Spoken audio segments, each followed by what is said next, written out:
and believe, right? Right.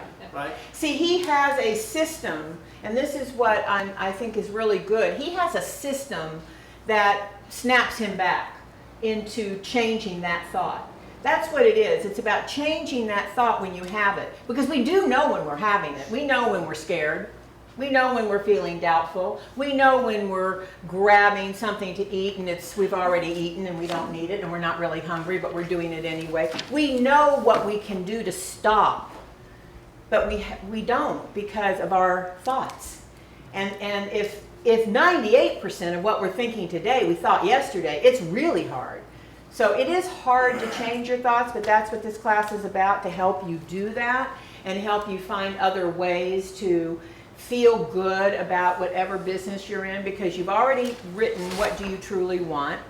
Now you've written is it true. Now I want love, happiness, a healthy lifestyle, people who support me, money, and financial security. is that true? Yes. I think there's only one bit that I'm struggling with. When I wrote "Is it true?" I was like, oh, maybe not. Interesting, because everything you would want, to me, that's what everybody would want, and yet you're struggling with one part of that? Okay, yeah. Want to share? You don't have to. No, I can. So I think it's the financial security bit, which is interesting because, Law of compensation. right? Yeah.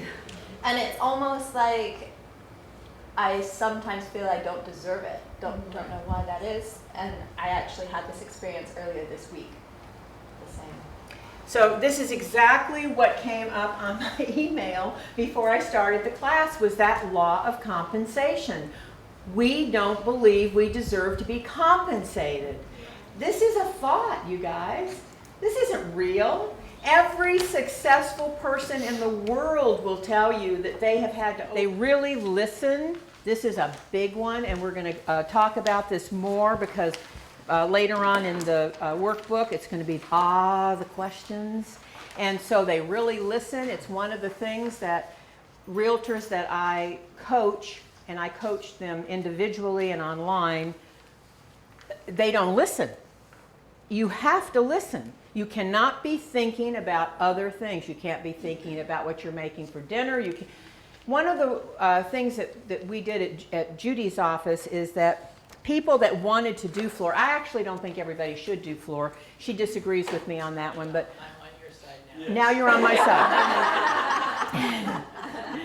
I think that people who do floor and they're not there with the intention of selling a house or picking up a buyer, they shouldn't be there. It is a waste of your employer's money and time and resources. And I would see people sitting at the floor desk at the computer doing everything but real estate. They would be reconciling their bank accounts. They would be worrying about bills, which how is that going to help you pick up a buyer or a seller?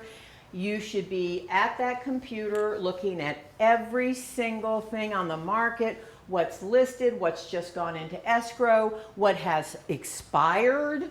I mean, you can catch somebody, if you can catch that expiration in that moment, you have an opportunity to go after a really great listing. Price reductions, you should know that, because someone's going to come up, and we're going to get into that. I'm going to let Judy speak first, but when we get into that, we're going to talk about some of these questions, which are really fun. Well, and you can hear other things once you hear the smile. I'm going to tell this little story. You'll like this story, and you'll remember this story. Somebody else was on floor that day. I was in the office, because I believe in showing up at the office, you guys. I believe that something happens when you show up at the office. I was sitting at my desk. The floor agent came over and put this person on hold and said, "Victoria, can you take this call? I've got a drunk man on the phone." I've got a drunk man. I said, "Sure, I'll take it.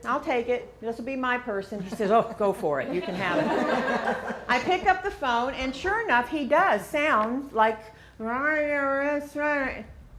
but I stood up when I was talking to him, and I was happy. I was smiling. he must have felt something, but at that very moment, I heard the PA speaker of a hospital. And I heard them say something, room, da-da-da. You can hear it. You know what that sounds like, that sound. And I said, Mr. Owens, I said, are you in the hospital? And he said, yeah. And I said, oh my gosh, are you okay? No. I said, well, is there somebody else that can talk to me and tell me what it is you're looking for? Yeah. And he put his wife on the phone, Betty. And she said, my husband has suffered a stroke. And I have always wanted, I've got goosebumps, I've always wanted a home in Pebble Beach. And we're here, we're in this hospital, and he still wants me to go out and look for a home in Pebble Beach. Do you remember the Owens? Did you do that deal? I don't know. They bought a $3 million house, all cash, 7-day close. 7-day close. No, all cash, that's right. The point is that you're right. You want to smile because you got to come to work. You were lucky enough. You were one of the lucky ones that woke up this morning and nothing's wrong with you. You don't have any terrible health issues. No one's told you you have 6 months to live. You actually got up this morning. You could get dressed. You could go to the office because you don't know. That person could get a cold that's on floor and say, you know what, I just can't stay any longer. Will you take over for me? And the next thing you know, you've got a $3 million. Go ahead. So, no, but there's nothing better than approaching someone with a smile. I mean, they look approachable.